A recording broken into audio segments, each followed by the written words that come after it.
जी दोस्तों, स्वागत है आप लोगों का हमारे चैनल टारगेट विद अजय में। जैसा कि आप लोगों को पता है कि 13 फरवरी फर्स्ट शिफ्ट में मेरा एसएससी जीडी का एग्ज़ाम हो चुका है। तो आज की इस वीडियो में हम लोग एसएससी जीडी के एग्ज़ाम में मैथ का कैसा क्वेश्चन आ रहा है उसके बारे में डिस्कशन करने वाले हैं। और उसमें से कुछ क्वेश्चनों का मुझे क्वेश्चन फोटो में मिल चुका है, तो मैं उसे स्क्रीन पे लगा दूंगा, आप लोग देख लीजिएगा। सबसे पहले हम लोग शुरुआत करते हैं कि किस प्रकार क्वेश्चन मैथ में आए थे।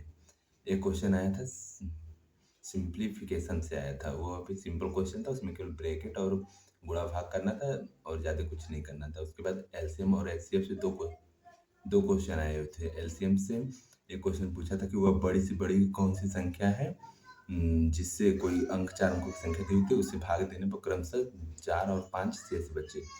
इस टाइप के क्वेश्चन का आप लोग रिवीजन करके जाएंगे। और उसके बाद एक क्वेश्चन था कि वह वह छोटी से छोटी संख्या कौन सी है जिसे कोई अंक दिया हुआ था कि 2, 4, 5 और 6 से भाग देने पर प्रत्येक स्थिति में 7 से या फिर 3 शेष बचे, लेकिन वो संख्या 13 से पूरी तरह विभाजित। तो इस टाइप का क्वेश्चन आया था। उसके बाद औसत से 2 क्वेश्चन आए हुए थे, वो भी सिंपल था। उसमें से कुछ 10 संख्याओं का एवरेज दिया हुआ था और बाकी की 8 संख्याओं का एवरेज दिया हुआ था। तो बाकी की 2 संख्याओं का एवरेज पूछ रहा था। और उसके इसी टाइप के 2 क्वेश्चन थे औसत के। उसके बाद रेलगाड़ी ट्रेन वाले चैप्टर से 2 क्वेश्चन आया हुआ था। उसमें से एक में ट्रेन की लंबाई निकालना था और एक क्वेश्चन जो ट्रेन का था उसमें ट्रेन की स्पीड और 2 ट्रेन थी, उसकी स्पीड दिया हुआ था और इतने समय में पार करती हैं तो उन दोनों ने कितनी दूरी को तय किया, यह क्वेश्चन पूछा हुआ था। उसके बाद बात करते हैं तो मेंसुरेशन से एक क्वेश्चन आया हुआ था, वो भी फार्मूला बेस्ड क्वेश्चन था। इसलिए आप लोग मेंसुरेशन के 2D और 3D के फार्मूले अच्छी तरह से रिवाइज करके जाइएगा। और उसके बाद एक क्वेश्चन सीआई से आया हुआ था और एक क्वेश्चन एसआई से आया हुआ था। ये दोनों क्वेश्चन थोड़ा टाइम ले रहे थे, इसलिए आप लोग इन दोनों क्वेश्चनों को लास्ट में रख के चलिएगा। और उसके बाद छूट से क्वेश्चन आया हुआ था, कथन के रूप में दिया हुआ था। उसमें पूछ रहा था कि इन तीनों में से सर्वाधिक छूट कौन सी होगी। और उसके बाद एक समतुल्य छूट से क्वेश्चन पूछा हुआ था। और उसके बाद परसेंटेज से भी एक क्वेश्चन आया हुआ था। और एक क्वेश्चन आया हुआ था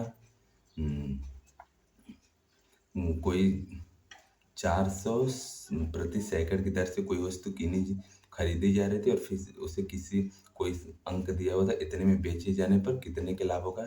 इस टाइप का एक क्वेश्चन पूछा हुआ था। और बाकी मुझे जितने क्वेश्चन आए थे मैंने आप लोगों को बता दिया। आप लोग इनमें से इस प्रकार के क्वेश्चनों का रिवीजन करके जाइएगा। और बात करते हैं कि आप लोगों को एग्जाम में मैथ को कैसे अटेम्प्ट करना है। सबसे पहले आप लोगों को 20 में से 13 से 14 क्वेश्चन ऐसे होंगे जो आसानी से बन जाएंगे। तो सबसे पहले आप लोगों को उन सभी क्वेश्चनों को करना है। उसके बाद फिर जाकर के टाइम बचेगा तो उसमें से जो क्वेश्चन आपके रह गए हैं उसे बनाएंगे, तो आप लोगों का वो सभी क्वेश्चन बन जाएंगे। और रही बात प्रीवियस ईयर के मुकाबले इस साल का मैथ में, तो प्रीवियस ईयर के मुकाबले इस साल के मैथ में थोड़ा सी कैलकुलेशन को हाई कर दिया है। जिस प्रकार मेरे शिफ्ट में समानुपात के 2 क्वेश्चन आए थे, उसमें संख्याएं नहीं दी हुई थी, उसके स्थान पर भी बी स्क्वायर प्लस सी स्क्वायर इस प्रकार करके दिया हुआ था। और तृतीय अनुपात का मान पूछ रहा था, उसमें भी कैलकुलेशन थी और बाकी कुछ नहीं था। इसलिए आप लोग अपने कैलकुलेशन पर ध्यान दीजिएगा। और रही बात प्रीवियस ईयर, इस साल के मैथ में थोड़ा सा मैथ का लेवल में कैलकुलेशन बढ़ा दिया और बाकी कुछ नहीं है। और बाकी पेपर सिंपल ही आ रहा है। आप लोग अपना एग्जाम दे करके आइएगा तो कमेंट में बताइएगा कि आप लोगों ने कितने अटेम्प्ट किए और आप लोगों का एग्जाम किस डेट को है, ये भी बताइएगा। और मिलते हैं नेक्स्ट वीडियो में। और आप लोगों को कोई प्रश्न होगा तो आप लोग कमेंट में पूछिएगा। मिलते हैं नेक्स्ट वीडियो में। धन्यवाद।